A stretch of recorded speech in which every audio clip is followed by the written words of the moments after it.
கெட்ட கனி தரும் நல்ல மரமும் இல்லை, நல்ல கனி தரும் கெட்ட மரமும் இல்லை. ஒவ்வொரு மரமும் அதன் கனியாலே அறியப்படும்.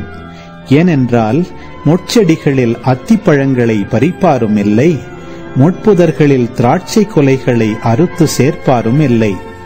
நல்லவர் தம் உள்ளமாகிய நல்ல கருவூலத்திலிருந்து நல்லவற்றை எடுத்து கொடுப்பர். தீயவரோ தீயதினின்று தீயவற்றை எடுத்து கொடுப்பர். உள்ளத்தின் நிறைவையே வாய் பேசும். நான் சொல்பவற்றை செய்யாது என்னை ஆண்டவரே ஆண்டவரே என ஏன் கூப்பிடுகிறீர்கள்?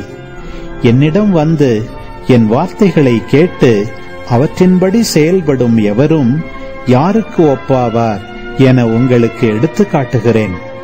அவர் ஆழமாய் தோண்டி பாறையின் மீது அடித்தளம் அமைத்து வீடு கட்டிய ஒருவருக்கு ஒப்பாவார். வெள்ளம் ஆறாக பெருக்கெடுத்து அந்த வீட்டின் மேல் மோதியும் அதை அசைக்க முடியவில்லை.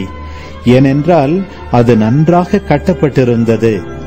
நான் சொல்வதை கேட்டும் அதன்படி செயல்படாதவரோ அடித்தளம் இல்லாமல் மண் மீது வீடு கட்டியவருக்கு ஒப்பாவார்.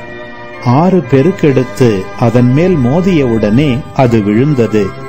அவ்வீட்டுக்கு பேரழிவு ஏற்பட்டது.